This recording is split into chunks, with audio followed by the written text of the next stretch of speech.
When we invest in ourselves, we all shine. Together, we are Black beyond measure.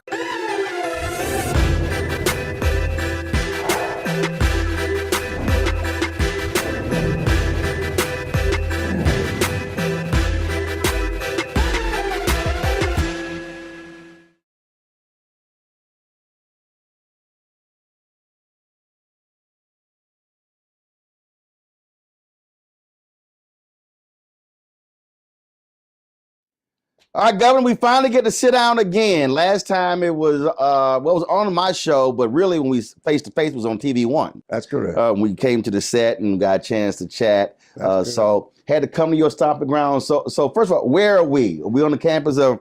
This is the Wilder School of Government at Virginia Commonwealth University in Richmond, Virginia. Gotcha. So you run the whole school? No, the dean runs the school. I'm a distinguished professor at the school, and the school was named for me, and I'm honored for it. So it's good because we have students from everywhere, and particularly those who need to know a little bit about people of color, historically and otherwise. And I've been affiliated here for some 30 plus years, and I get so many nice letters from them later on after they've gone and achieved. And the numbers of students, it's amazing. I have whites and black and Asian and others, but they've gone on to such heights, many of them heading big companies, big corporation board members, etc. And so this university was founded as an urban university. Mm-hmm. And it was founded to be in a position to recruit and to bring that degree of professorship and those kinds of things here. Unfortunately, some of that goes by the by. And my role here is to make certain that we don't go back. Mm-hmm. For instance, we've had 150% turnover in black faculty. Wow. In the last year or so. Wow. The dean has brought that to, and our dean is a black woman. Fantastic dean. Our school now is ranked in the low 30s in the nation Mm-hmm. of government and public affairs. We're number one in the state, so I'm very pleased to be here. So clearly the student keeping you young. So I had a professor at Texas A&M, Douglas Starr, and Dr. Starr, I graduated and came back, and he was still teaching at 90.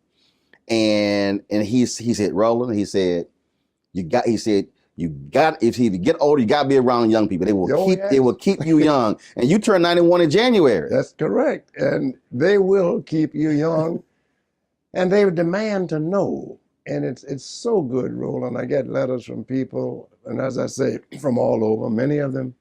I got a letter yesterday, a lady said she volunteered in my campaign when I ran for governor, and how pleased she is with it. And I told her, yes. I said I had more volunteers, but I couldn't pay them. But it's a very good feeling, particularly now, and relating to you, and you and I go back 100 years too. But to see the progress you've made, and yet the unfortunate thing is, the problems are the same. Right. They have not changed. Right. The addressing of the problems needs to change. We need to, as we said, take our cudgel and cut away that morass of indifference that's out there to make certain that we demand of all citizens to participate in government. And those words of Lincoln have always stayed with me. Government of, for, and by the people.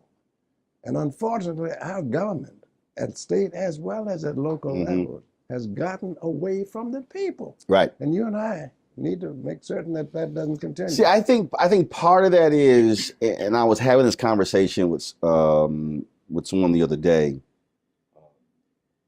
On my show, I talked about connecting the dots. Yes. And I said, and they asked me, and they said, well, why are you so intense about this? I said, well, because my parents founded the Civic Club in our neighborhood. They never went to college, high school diplomas, but they understood the value of neighborhoods. And I said, so for me at 9 and 10 and 11, I testified before the city council.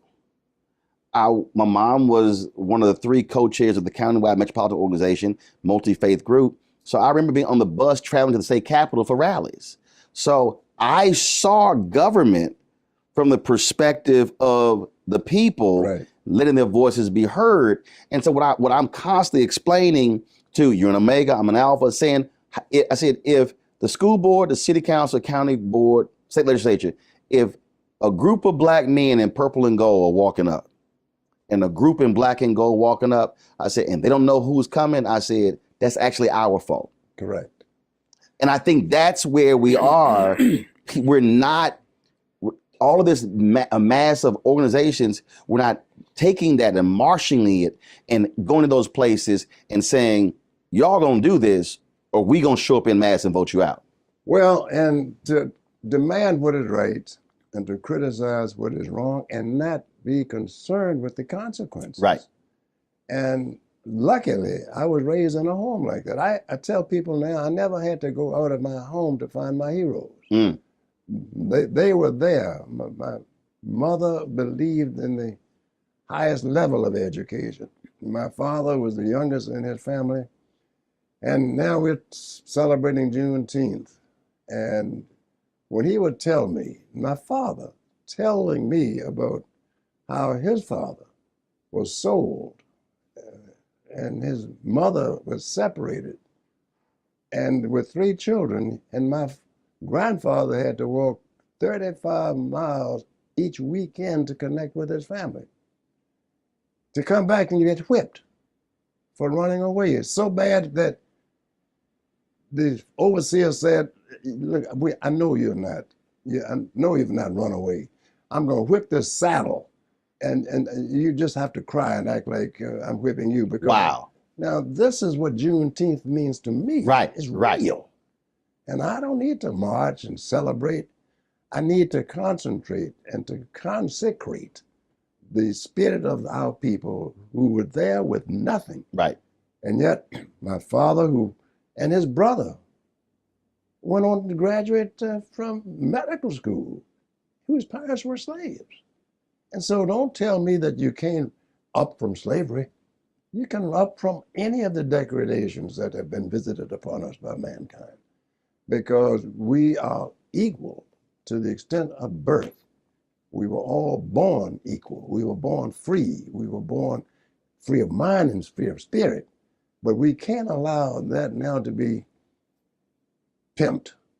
And you and I know exactly what I mean by that. There are too many pimps out here hustling race and not meaning the people to the extent of betterment, the good that can be coming. It's interesting you brought up Juneteenth because I'm born and raised in Houston. Yeah. So it's been a state holiday since 1980. And when they made it a federal holiday in 2021, there were a number of African Americans on social media, other places, who were condemning, we didn't ask for this, and they were deriding it. And I said, whoa, I need y'all to back the hell up. I said, first of all, y'all don't know how we've been celebrating and commemorating at the same time. I said, this was self-reliance. This was Black empowerment. I said, we were advancing Black economics. There were voter registration campaigns. I said, there were panels and workshops. I said, it wasn't all barbecues and concerts. And folks are being dismissive about it. And I said, what y'all are failing to remember is that there is nothing else in America that annually where they have to confront slavery. I said, so now it being a federal holiday, I said, newspapers, radio stations, television networks cannot ignore. So you literally cannot talk about Juneteenth and not talk about slavery. No, you can't. And talk about not only what happened, but the after effects of it as well. I said, so use the opportunity to advance that agenda and now put it within the right framework and not just act like, oh, this is opportunity to sell mattresses. I couldn't agree with you more. And yet, when you look to see where our schools are at the K through 12 levels, the dropouts that we are having, the amount of money that is wasted in education, the amount of positions, and I'm speaking about government at the local level, is the most important government to people. Who the president is one thing. Right. But who is the mayor of that city? That's right. Who is the superintendent of your Who school? is the school board chief, board president, and are they county leader? Yeah. One of the worst things, Roland, that I hear on so many occasions, and I hate it, that people say, well, you know, a good place for you to start if you want to run and get involved in government and politics, you should run for the school board first, and then you could run for elected up. We need bright, sharp, experienced minds on our school board. Right. That's not a beginning point. That should be a point where some people say, I would like to spend the rest of my life right. on a school board if I could, educating and benefiting, because education is the key to our success.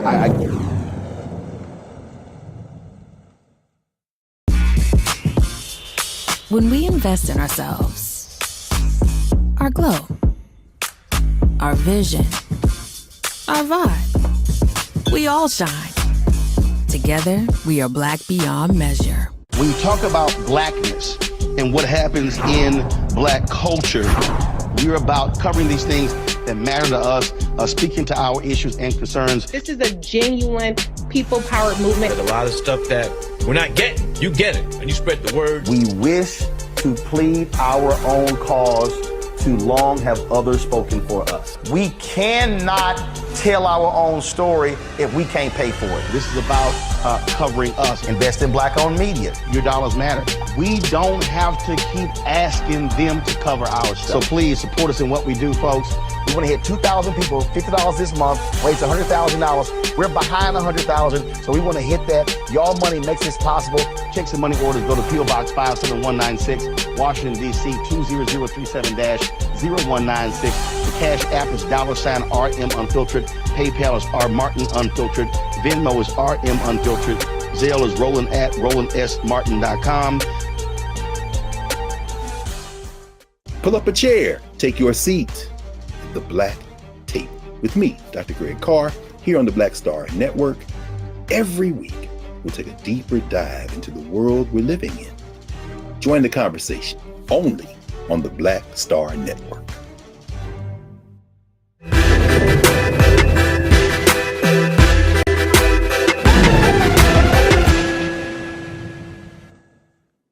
So in 1999, when I bought my home in Dallas suburb of Cedar Hill, basically there were only 20 other homes in the area. So I'm literally watching a city expand. And so I was having a conversation with a couple writers at Black Enterprise, and I said, I really think y'all ought to do a piece on how, with $25,000, we could literally elect the majority of school board positions and control the budget. So we were having this conversation. They were like, well, what do you mean? I said, well, people talk about all this raises money for governor, for Congress, for U.S. Senator. I said, but if you actually go back and look at how many people vote in school board elections, I said, small numbers. Right. I said, if we sat here and said, okay, and this was like literally, this was 25, 30 years ago. I said, so look at these communities that are growing up around Atlanta. I said around these large urban cities where African Americans were moving out and buying homes in these areas. I said, well, guess what? Those are going to be school districts. They're going to have bond elections. Somebody got to build the schools. I said, so now you control who gets contracts. You're not controlling curriculum. So we start going through this whole deal. I said, and the investment literally can be 25, 30,000 to win all 5 seats. Right. And they would look at me like I was crazy. I said, do you understand? I said, not only are you controlling education, you're not controlling economics. Well, education is economics. There you go. Because education is money, and government is money. The worst decision that was handed down by the United States Supreme Court politically was United States Citizen United. Oh my Said that corporations are people too. And as a lawyer in law school, we all learned that a corporation is not a person. No. That's the first thing they taught us. Now all of a sudden, so okay, I can take $1 million and say, well, I'm going to run this campaign for you all. Now you all don't have to do a damn thing but do what I tell you because I'm going to provide the money. It's a horrible decision. And talking about Supreme Court overturning something, That is the one that needs to be overturned. More so because who is affected by that any more so than people at the bottom rung of the economic ladder? Oh, now you literally have the dark money. You have, I mean, you don't know who gives. You don't know any of this. And you won't know. Right. You can't know. Yeah. You can't even subpoena. Right. It literally allows it to know. Yeah.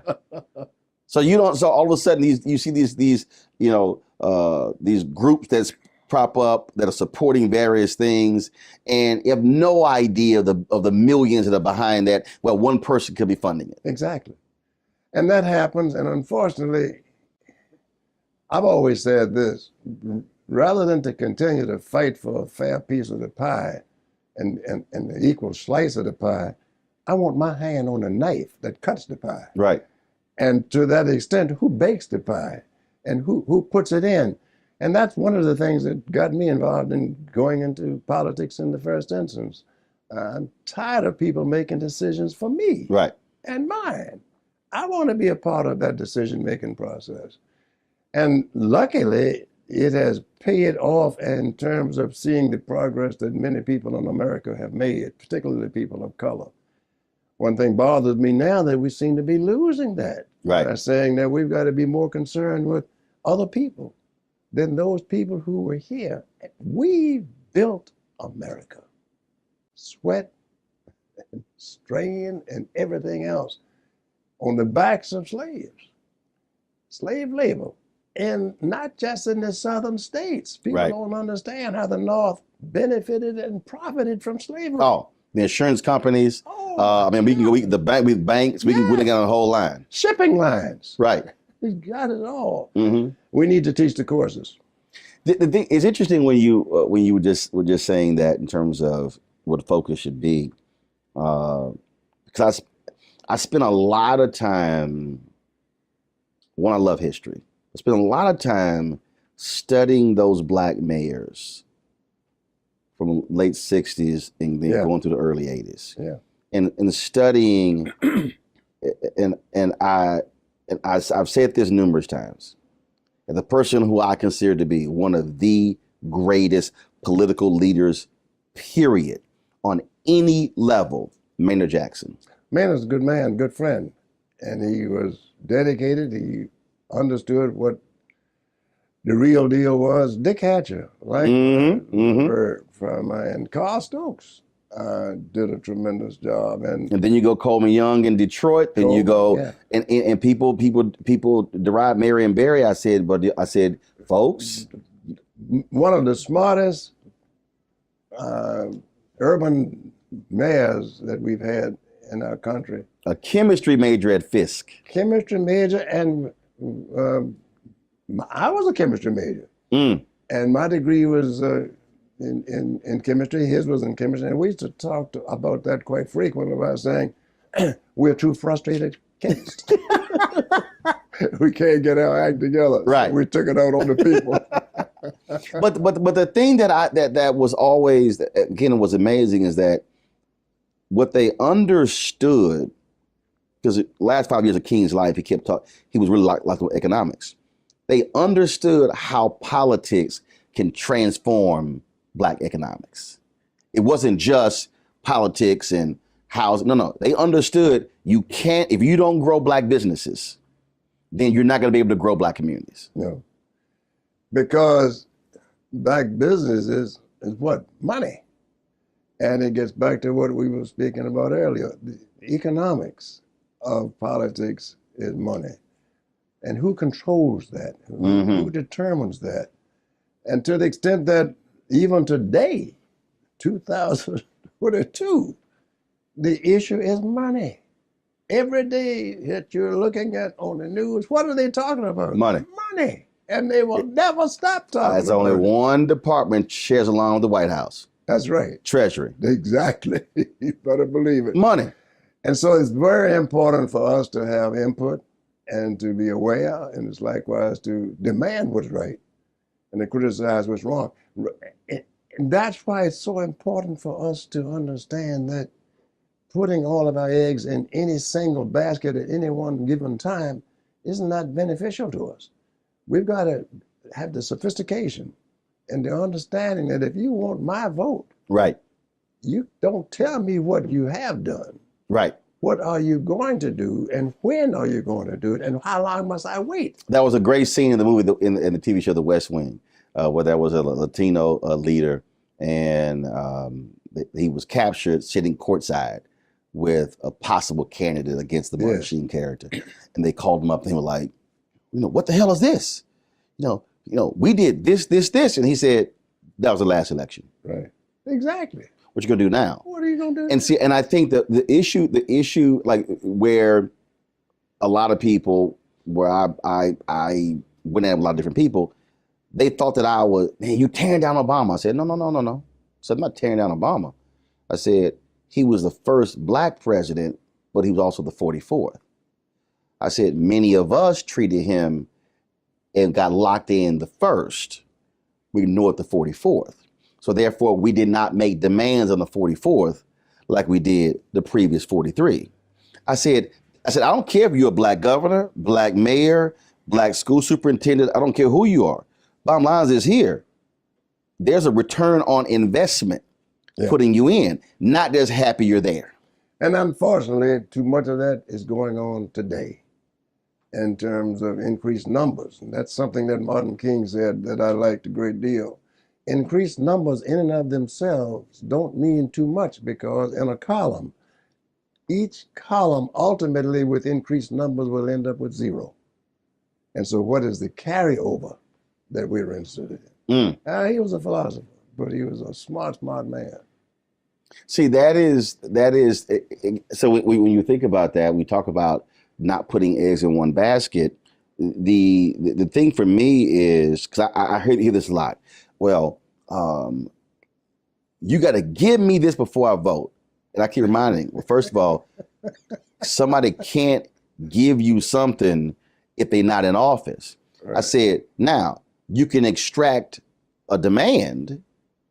You can have them sign like the no tax pledge or whatever. You can do that. I said, but once they're in, you can't go away. You got to stay in the game to now make sure they do what they said they were going to do. And I think that's where, and I forget, after Obama's election, I remember Wanda Sykes, I was on her show, and she said, I did my part. I said, no, Wanda. That's the end of one process. This is the beginning of another. I said, you got to show up. So I said, you got to show up and say, remember when you campaigned at our church or our community center? We here. Right. I said, but if we don't show up, I said, and we go, well, they gonna do it. I said, 'cause trust me, everybody else showing up. Everyone else is bringing their agenda and they're pressing them. And I think too often that's what a lot of African Americans are not doing. We're not showing up after the election. Well, putting that pressure on. Well, let's get back to the thing that we've known for years in terms of certain votes are taken for granted. And people still do that. They take certain votes for granted. By that, I mean, black people are traditionally Democratic today. There's nothing wrong with that. However, are you getting what you want for that investment at that level?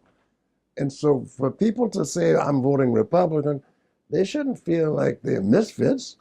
They're voting principle if they feel that way. But if they're voting principle. Exactly. Right. If they're voting principle. And I've always believed in not reaching across the aisle, but I've always believed in reaching towards where the people are represented for the interests that I want represented too. When I was governor, people said that certain things are not going to happen, they couldn't happen, and well, what do you know about this, that, and the other?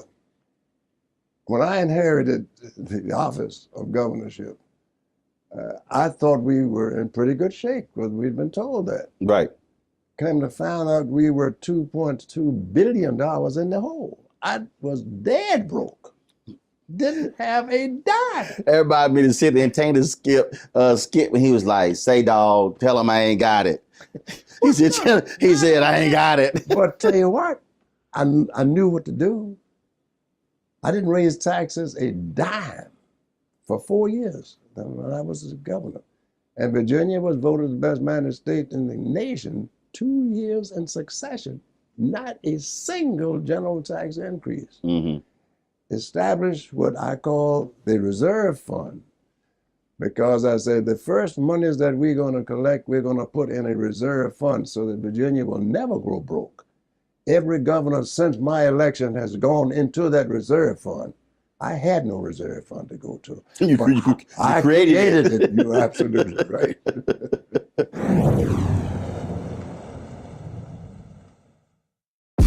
When we invest in ourselves, we're investing in what's next for all of us. Growing, creating, making moves that move us all forward. Together, we are Black beyond measure.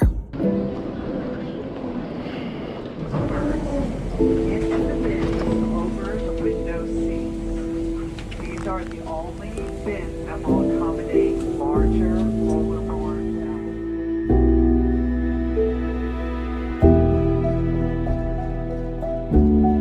They put 10 in here? 10, and you don't come out till you die. And you eat him, you eat 10. Oh my God.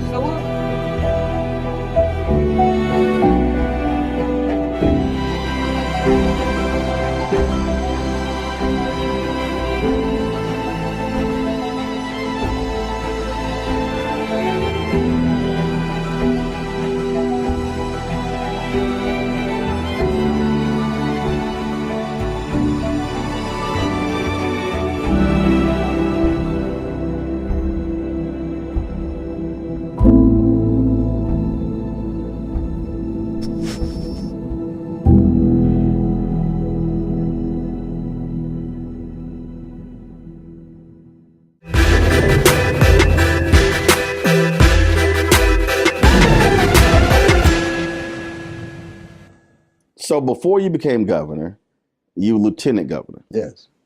But what set up lieutenant governor? Because I people come up to me all the time. I want to run for Congress, and I'm like, well, I was in the Senate. Right, but I walked into, I'm like, okay, but have you? I said, so you just want to just jump into Congress? I'm like, have you done anything else? I ran for the Senate in 1969 because I was just upset with the fact that we didn't have a single black senator. Now, what were you doing at the time? Richmond. No. What were you doing at the time? Oh, I had a law practice. Got it. A great law practice. And I didn't want to run for politics, smiling and begging people to vote and asking for money and shaking hands. My arrogance was such that I practiced it in the courtroom so much. But I couldn't stay on the sideline. So there were no blacks in the state Senate? Virginia? Not a single black in the state Senate. There was only one black person in the House of Delegates, and that was Dr. Ferguson Reed. In a state with a whole bunch of black people. Right. So he was the first one. 2 years afterwards, Robinson and I joined Robinson in the Senate House, and I in the Senate. And so I stayed there, and I said, well, I'll tell you what I'm going to do. I'm going to run for lieutenant governor because I want to be governor. But I knew I had to run for lieutenant governor first. Right. People didn't know who I was. Virginia has the smallest number of black voters of any of the southern states. And so I had to go into each of these states, and each of these counties, and each of these cities and promote myself. And I didn't take a phalanx of people. I took 60 days and stayed straight on the road. I wouldn't stay in hotels. I would only stay in the homes of the people that I had met on the road. They said, that fool shouldn't be going out there, going down to Southwest Virginia, where Tennessee and West Virginia and all those places hang up and meet. Might not see him no more.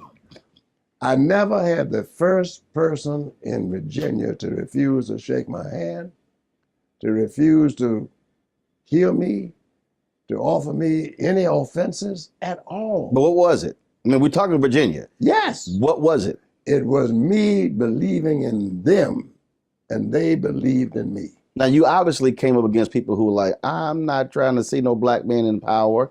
How did you diffuse that? By going to the people. The leaders were saying that, but not the people. And this is why young people today need to know the people. Know your neighbor. Know the people that you are engaged with. Know the people that you want to represent. Do you want to represent them? Do you know them? Do you know what you hear from them, they can tell you far more of the needs than the leaders can. Mm-hmm. And once they are supporting you, nothing can defeat you. Once they show that I am with him, and I would hear the media coming out following me on this trip. And I knew I get all the media coming because they wanted to be there to record what? The incident. Right. When he got kicked out or locked out. I would hear people saying, yeah, well, no, and talk to the media. I know I've never had a chance to do that. I never voted for a black person before. Why? I never had a chance. And that's what I heard. That I never had a chance. So people didn't look upon me as black or Negro or colored. They looked upon me as different. And I liked that. Now, color was thrown into it, of course, but different to the extent that I chose to spend time with them, not the party bigwigs. After that, I encouraged a lot of young people to become involved, and many of them came into work into my campaign and working into my administration. That I'm so proud of seeing that, and I still today encourage young people to become involved in government. You don't necessarily have to run for office. That's right. But be in a position to demand what's right. It's like I tell folks, everybody don't have to be in the pulpit to be in ministry. No. And if you got a message, and as many people would say, I'd rather see your sermon than hear it. I mean, than see what you do. Right. Than hear you tell me what you do. Absolutely. So no, I've been very fortunate. So you talked about, again, being governor. So I got to talk about when you ran for president. So it's 1992. Right. I worked for the Austin American Statesman. Yes.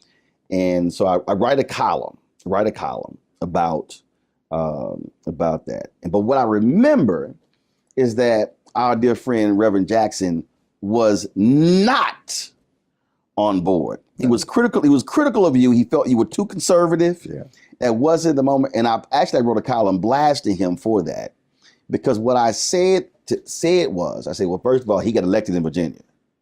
I said, so we can't somehow say that message won't resonate across the country when he won.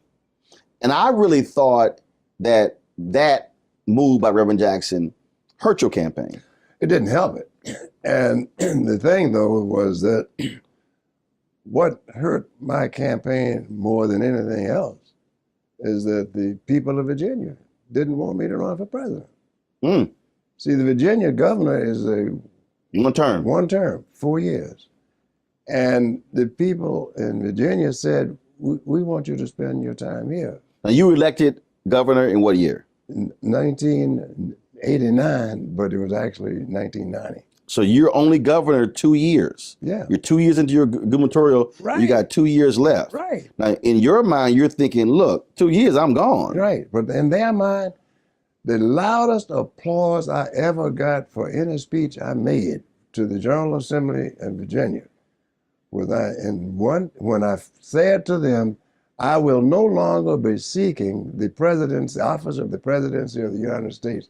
The place erupted with applause. I never had that kind of applause before. They didn't want me to do it. Looking back on it, they were right. Because sure, I had set in pattern a lot of things to take place in Virginia, but I hadn't completed them. And your focus would have been off. Oh, it would have been off, because if I'm going to take the last 2 years and run for the presidency, was I making strides? Yes. Bill Clinton was glad I got out, and he's pretty much said so. Clinton offered me, when he finally made presidency, he said I had said I might even take a position as plenipotentiary ambassador to Africa, the continent, and pick the states and nations that I wanted to spend more time with. He said, fine, if you want to do it, you got it.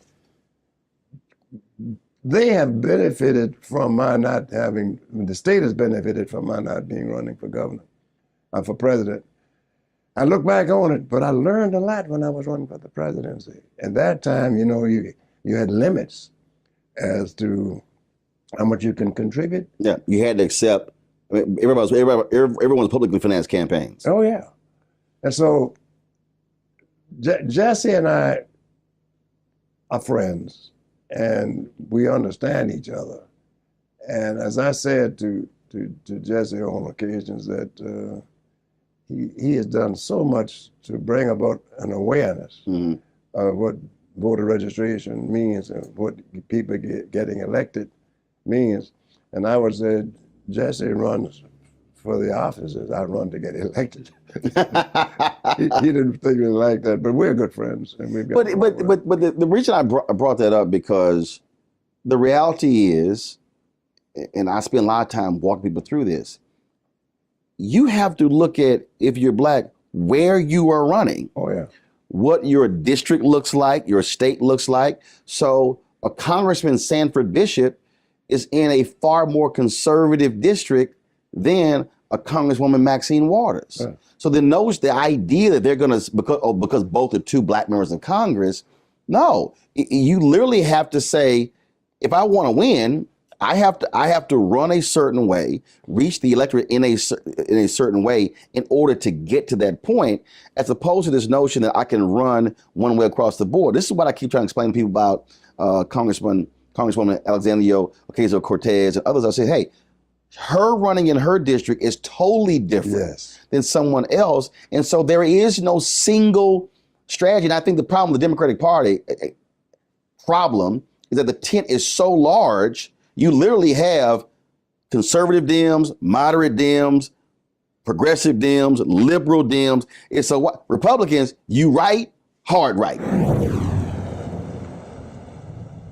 When we invest in ourselves, we all shine. Together, we are black beyond measure. Hatred on the streets, a horrific scene, a white nationalist rally that descended into deadly violence. White people are losing their damn minds. An angry pro-Trump mob storms the U.S. Capitol.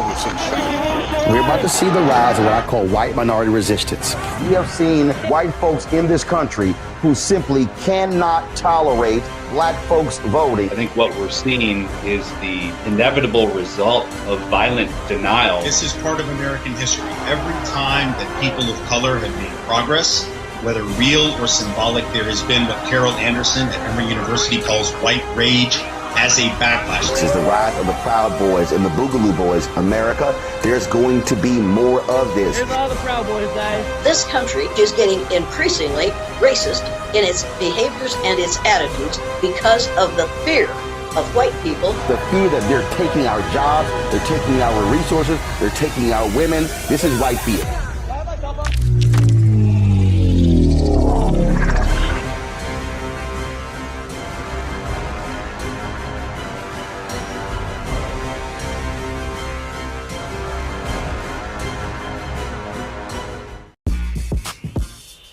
When we invest in ourselves, our glow, our vision, our vibe, we all shine. Together, we are black beyond measure.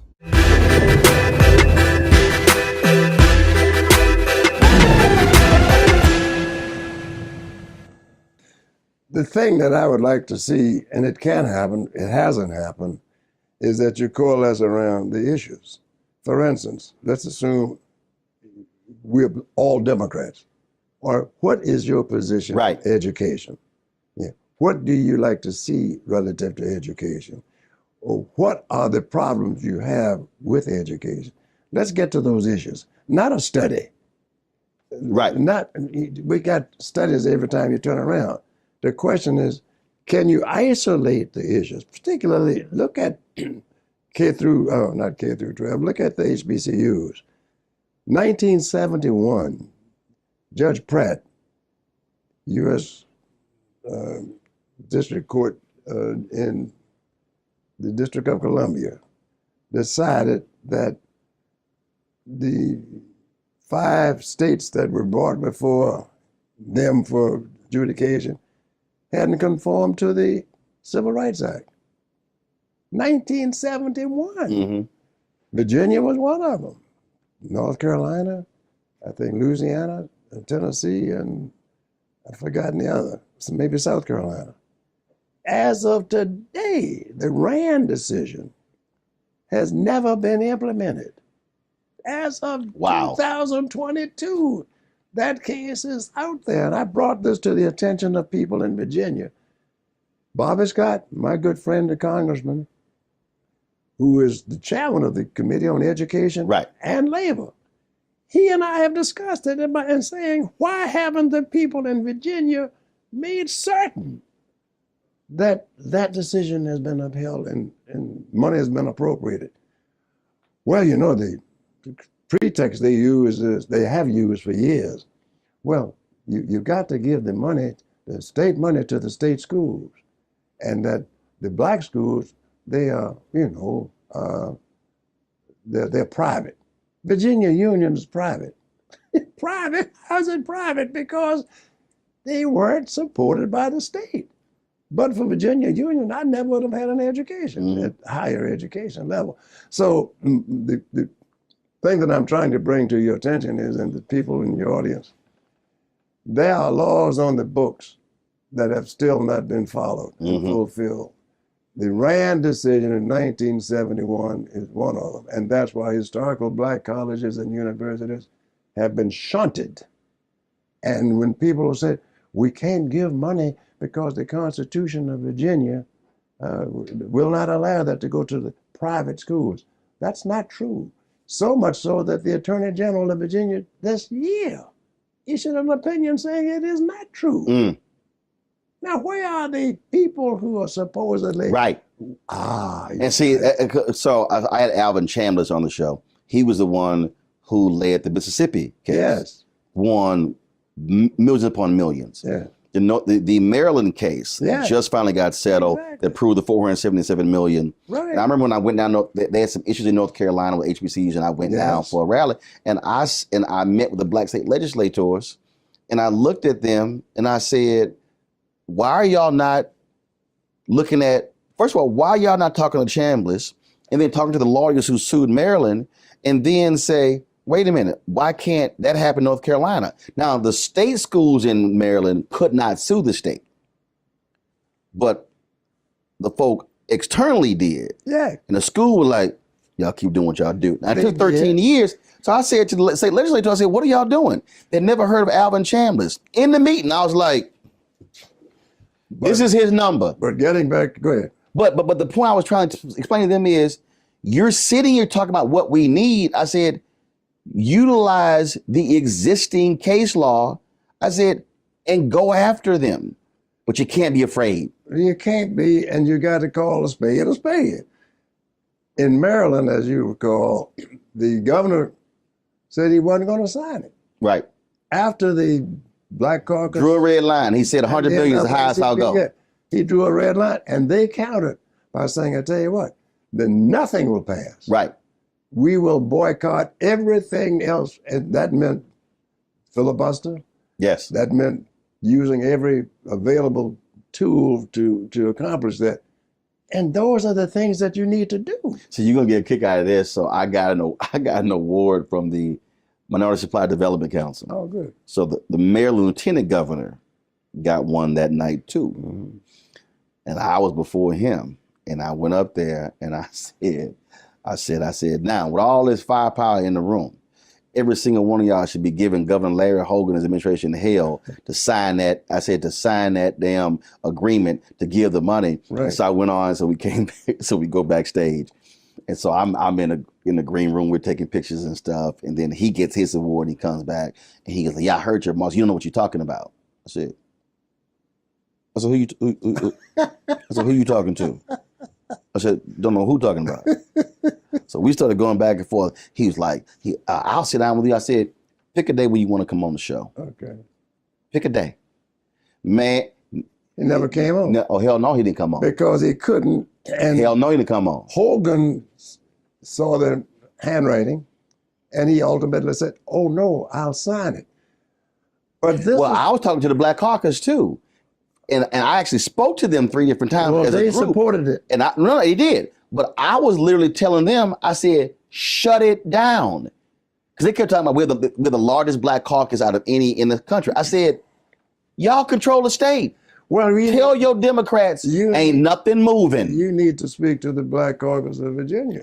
I'll be more than happy. Look, I've spoken to the Black caucuses all around. Matter of fact, Don Scott pledged to the same chapter I did. So I will text Don, and now that he's the House leader, I know, and I'll tell Don. Don knows exactly what we're talking about. But here's my deal. I'll be happy to, because see, the issue for me, it was sort of like when I went to Ohio, Black Caucus brought me in, and it was interesting because the Ohio caucus was opposed to charter schools. I'm down with it. I'm down with every form of education.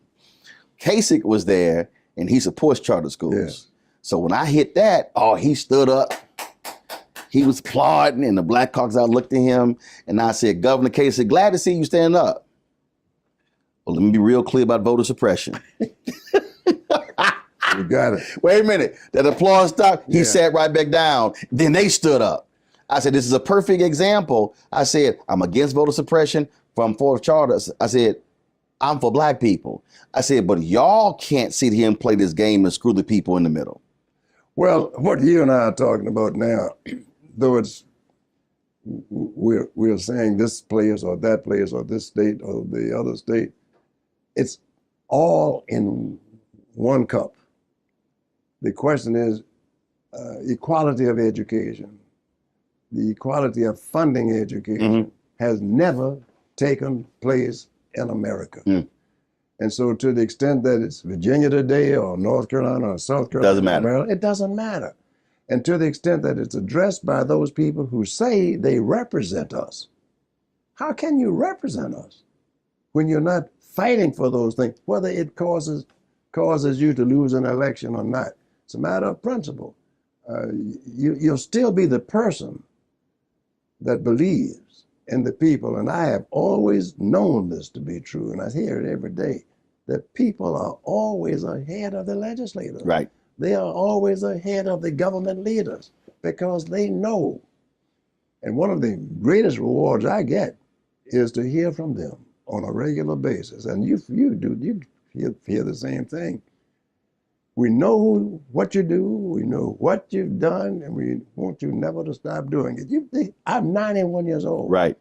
And people are asking me, are you going to run again? Are you crazy? Yes, I'm going to run for cover. So you've always gotten, it is interesting, you've always gotten, well, I want to use the phrase, you always gotten in trouble with your party. But your party has not liked the level of honesty. You were very vocal with what happened to Lieutenant Governor Justin Fairfax. Yes.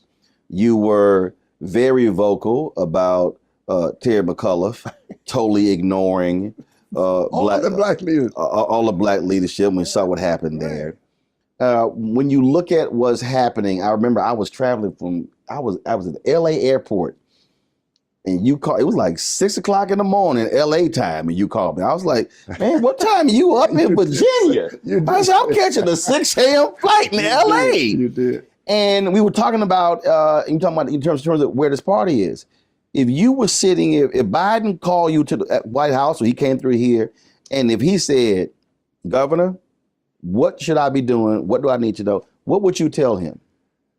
First of all, to understand what the mission of the office is, and that is to be representative of the people.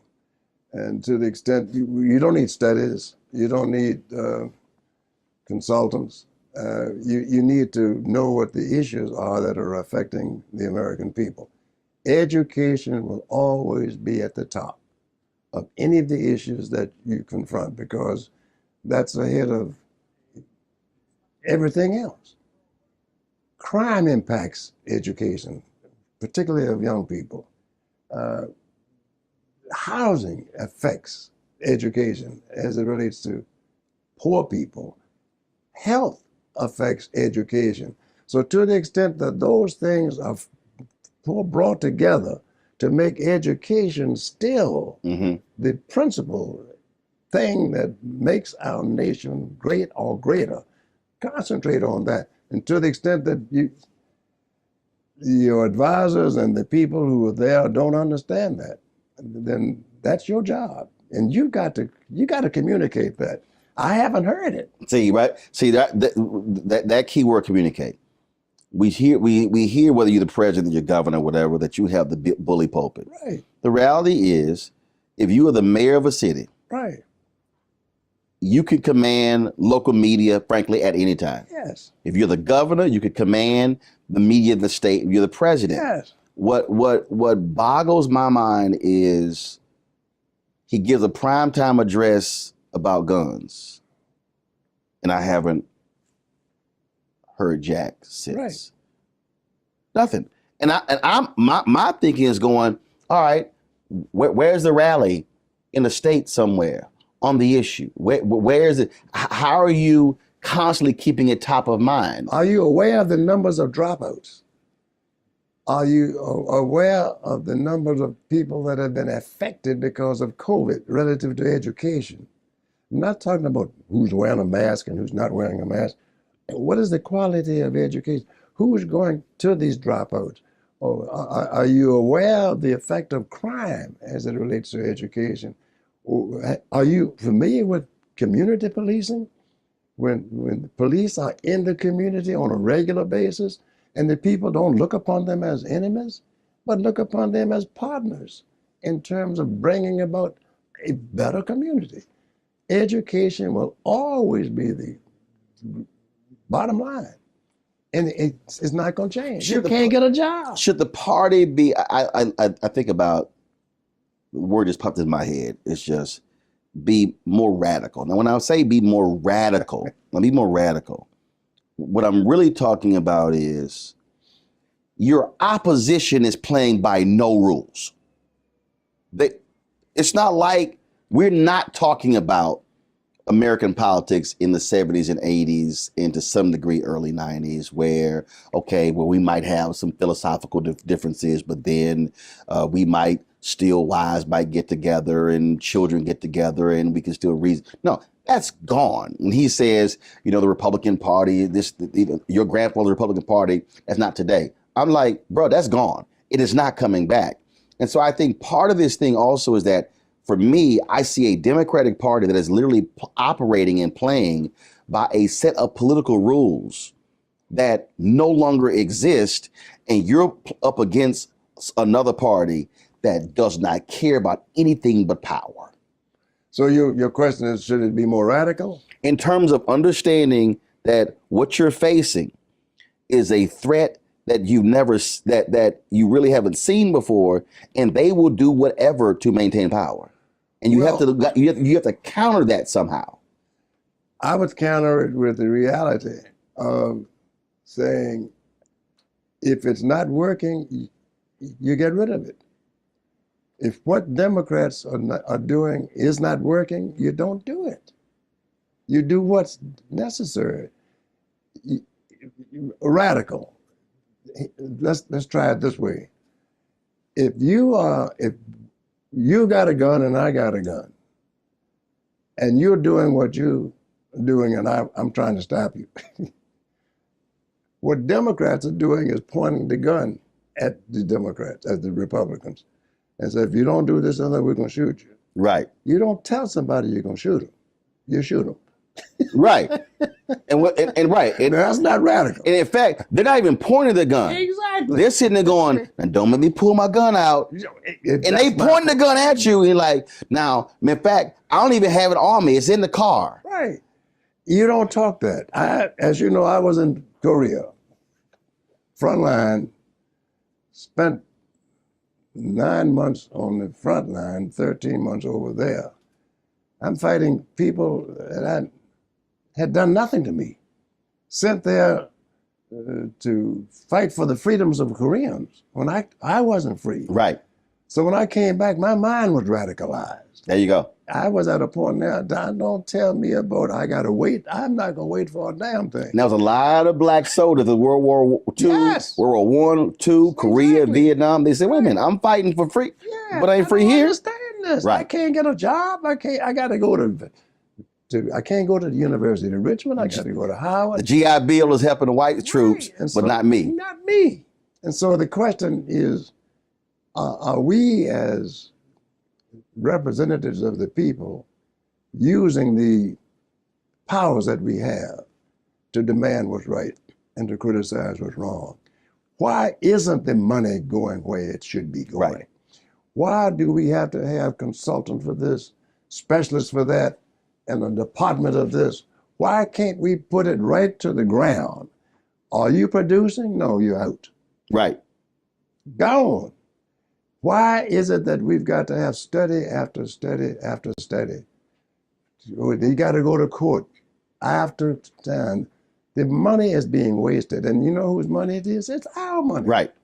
It's taxpayers' dollars that are being spent. And to the extent that we are not demanding it, to the extent that we should, you vote the rascals out, but who do you vote in? And so you get, well, the lesser of two evils is what we have been living with for too long in this nation. Right. And I'm not willing to live with any of the evils.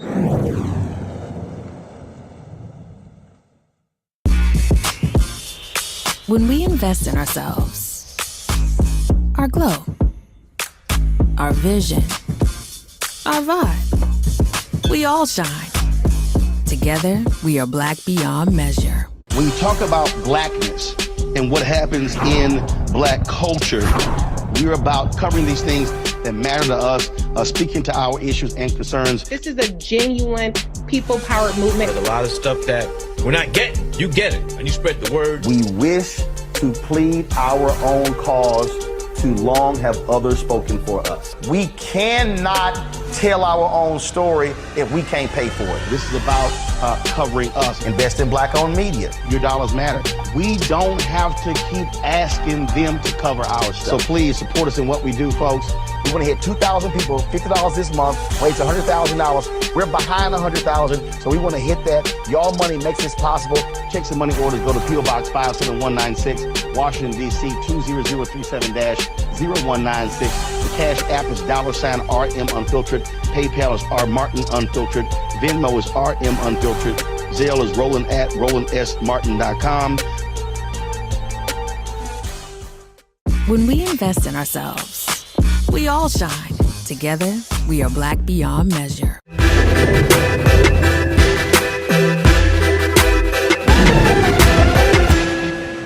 It's interesting when you talked about when we were talking about how do you move people, frankly, out of the way. And I've had folks to tell me, well, I'm not going to vote. And I go, okay, so have you made an attempt to even find out who's running? No, but I don't know who they are. I said, okay, all right. So I'm just trying to understand here. I said, if you want change, how are you going to get change if you then are not trying to find the folk who actually want to run? Right. I said, you simply cannot get change by saying, I'm going to be completely out of this and I don't care who. I said, no, you literally have to be engaged at some level. And so when you mention the issues, I keep going back to my parents in the Civic Club. They literally started by saying, you know what, we really need to do neighborhood cleanup. And so, okay, which city department does heavy trash pickup? And then the next month they did that. And then they say, you know what, we got these crack houses that are abandoned and overgrown lots. Who cuts the grass? And then how long will it take to get the house petition to get it torn down? And okay, how long is that process? And it was interesting just watching that. And that wasn't party. That was literally, we want trash picked up, we want houses torn down, we want grass cut. But they then went and found out, okay, what agency, who is it? Oh, we need some stepped up police patrols. Okay, who the commander for our neighborhood? But they were regular, ordinary people who were engaged and achieved the community changing because they actually focused on the issues and not the people, right? Of the people. Well, the problem you have there, let's get real. One, I shouldn't have said that. We got a mayor here at the city of Richmond that spent $500,000 to have the city come up with a new logo, Richmond Real. $500,000 spent for that. Oh, you think I'm crazy? All right, Richmond Real? You had to spend money to do that? Okay, so now you got it. What does that do to address the issues that you speak of? Oh, well, so a few months ago you were tearing down the statues, so the statues are gone. What's in place? You still have dropouts. You still have crime through 3 police chiefs in the city of Richmond in 1 week. Dang. Yes. So there's failure at the leadership post. And so the people, they're looking around by saying, oh my God, if these guys are messing it up that badly, I'll just as well run. No, you need to study. You need to make certain you get your hands on a nickel or a dime and make that $1 or $2 to understand that you can build for your future by demanding what's right, criticizing what's wrong, but do the basics first. Make certain that you have a place to live and a place to sleep. Demand it. The trash thing that you speak of, who is in charge of that? Right. Well, why isn't it being done? Out. That's where you make the changes. Right. Because government is at the local level, the most important form of government.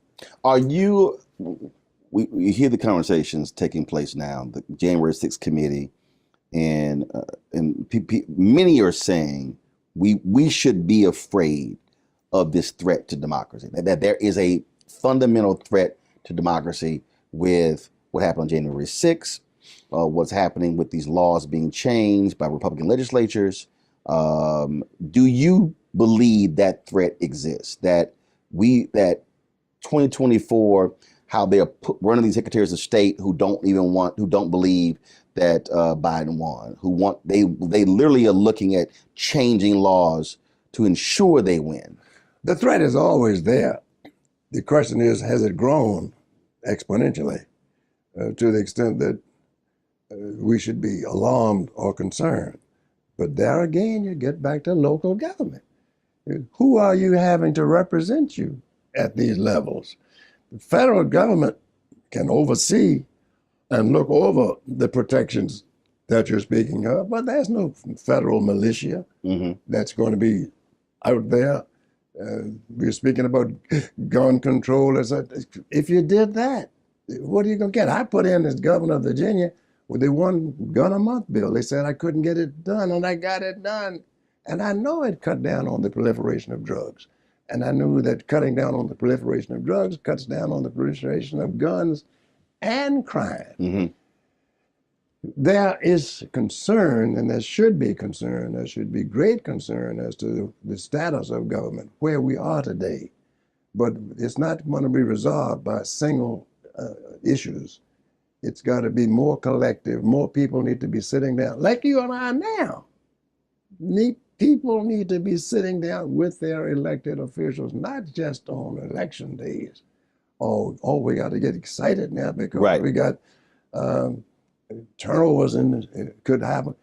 If the Senate or the House in the Congress turns over, it's not going to make too much difference to a lot of people unless we address these issues. Right. I've always spent time sitting at the feet of elders in journalism, African Americans, talking to them, learning from them, listening to the stories, asking them questions. Are today's Black politicians doing that with you?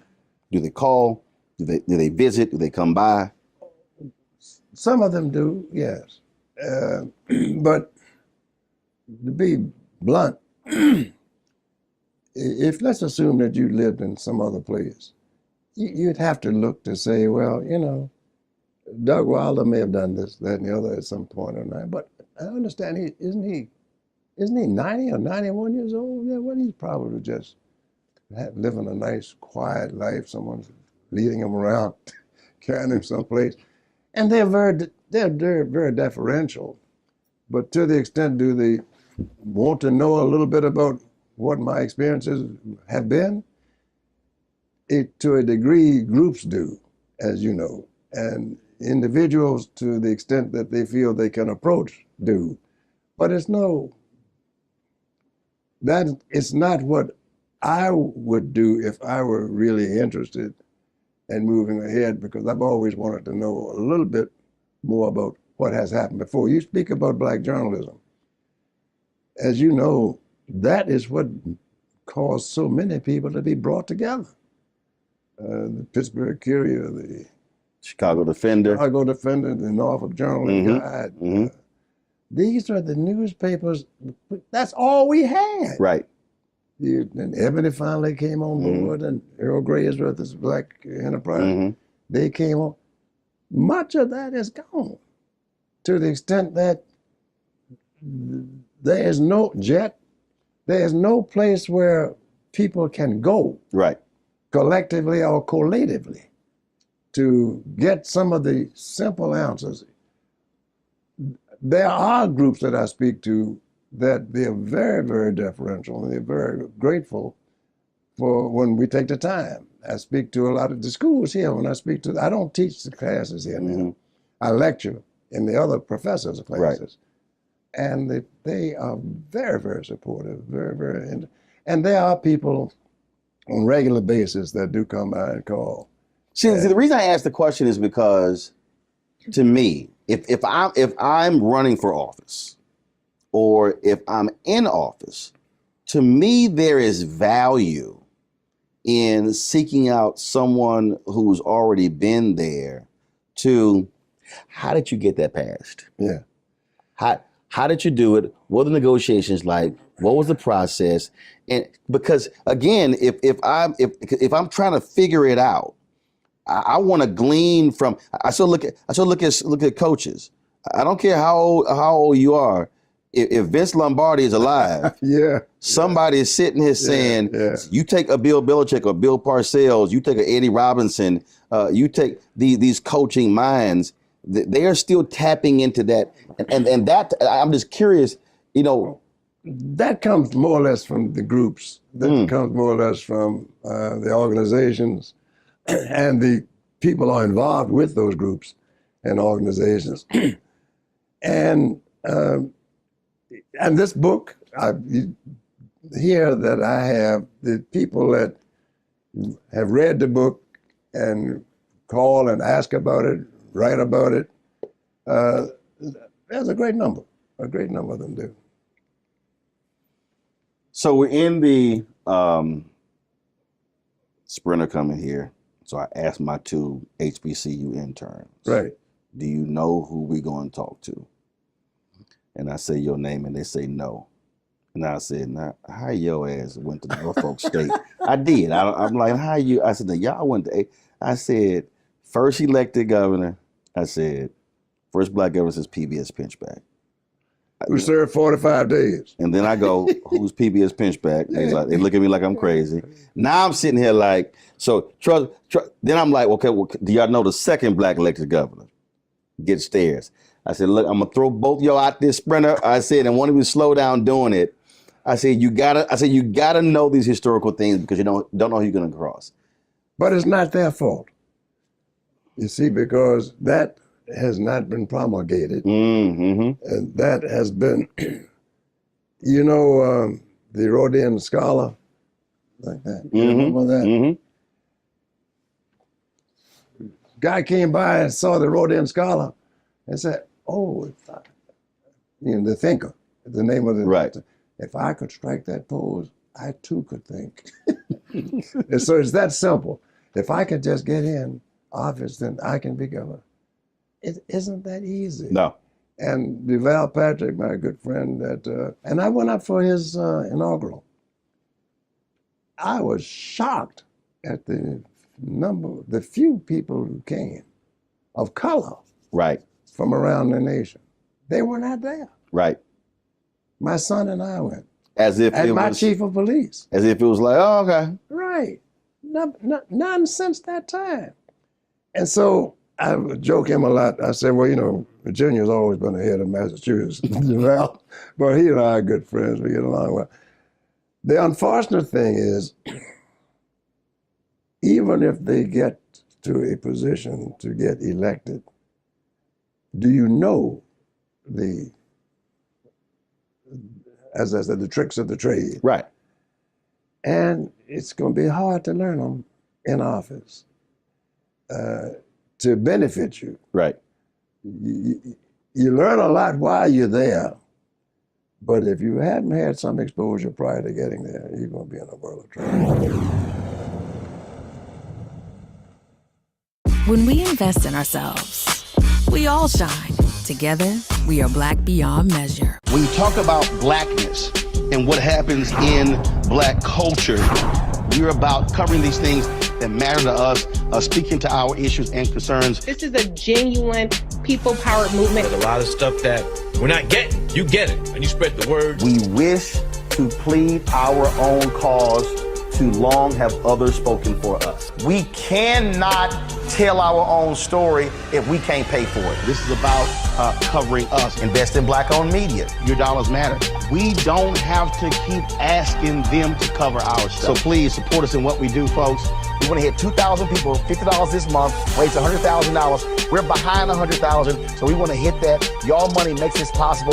Check some money orders. Go to P.O. Box 57196, Washington, D.C. 20037-0196. The Cash App is $RM Unfiltered. PayPal is R Martin Unfiltered. Venmo is RM Unfiltered. Zelle is Roland at RolandSMartin.com.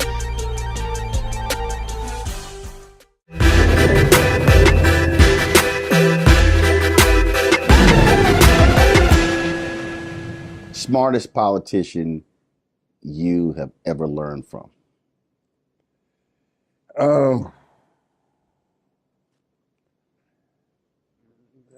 Well,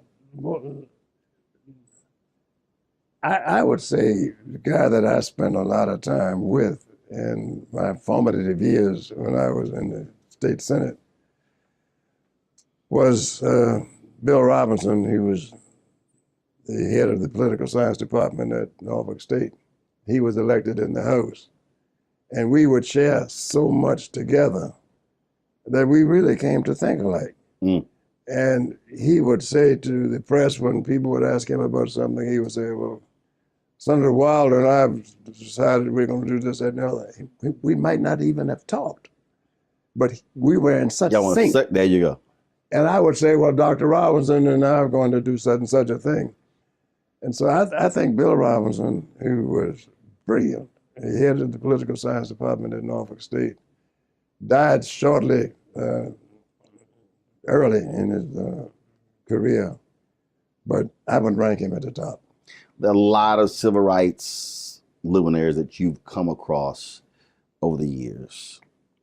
Who would you say had the most profound impact on you or on our community? Oh, you got a lot of good guys out there in terms of being friends with, associates with. That's a tall order, Roland, to say which was at the top. Well, do two or three. I'll make it easy on you. Well, Vernon Jordan and I got along very well. We were always pretty close. I used to get along well with Dick Hatcher. I liked him a lot over to Gary, Indiana. He never got a lot of coverage like like he should have had. And I would say Marion Barry and I did a lot of collaborating and talking on things. Barry was smart as he could be. And he had his difficulties, as many of us do.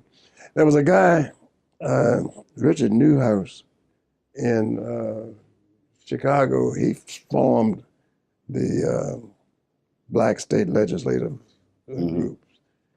I never heard a word from him in years. He's passed now. But to the extent that he would put that up. But there was a favorite of mine from Virginia State University. His name was Calvin Miller.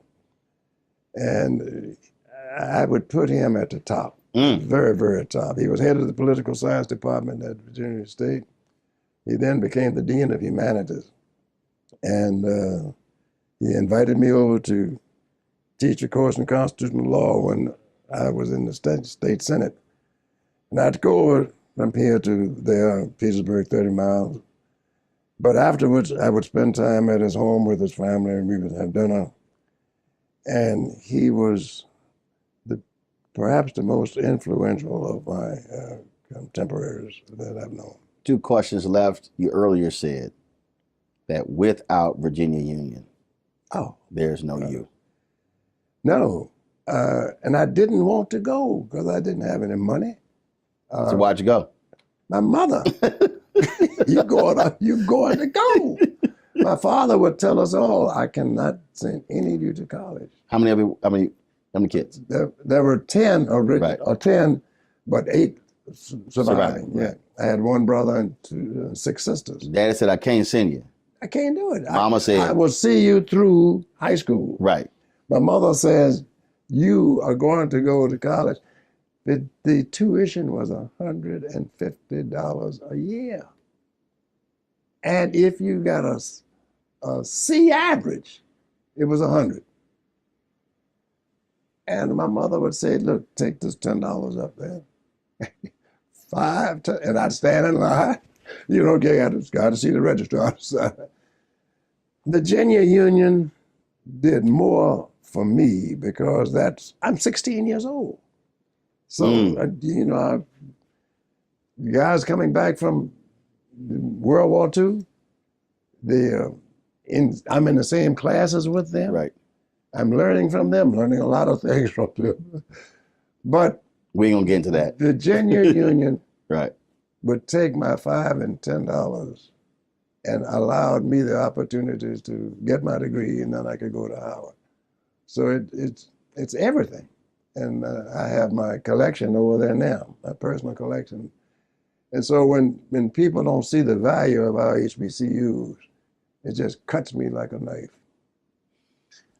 50, 100, 150 years from now, someone's going to be in the library, or they're going to be on Kindle. They're going to see this book. They're going to see your name come across, just like me, you've seen PBS Pinchback.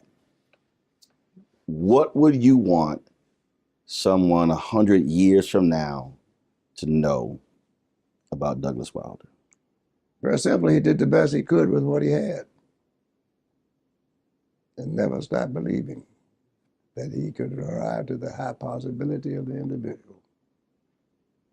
And that he made a mistake pledging Omega.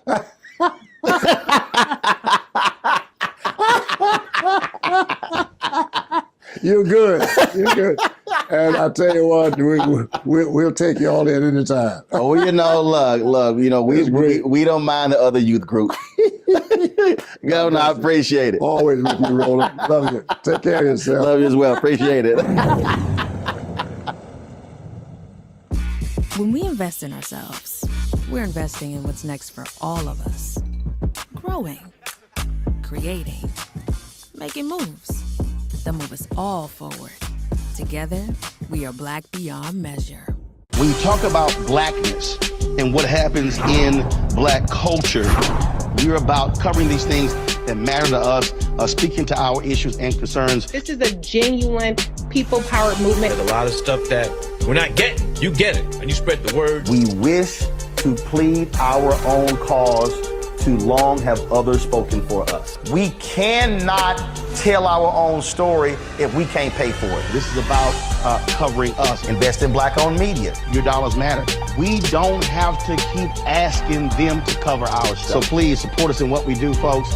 We want to hit 2,000 people, $50 this month, raise $100,000. We're behind 100,000, so we want to hit that. Y'all money makes this possible. Check some money orders. Go to P.O. Box 57196, Washington, D.C. 20037-0196. The Cash App is $RM Unfiltered. PayPal is R Martin Unfiltered. Venmo is RM Unfiltered. Zelle is Roland@RolandSMartin.com.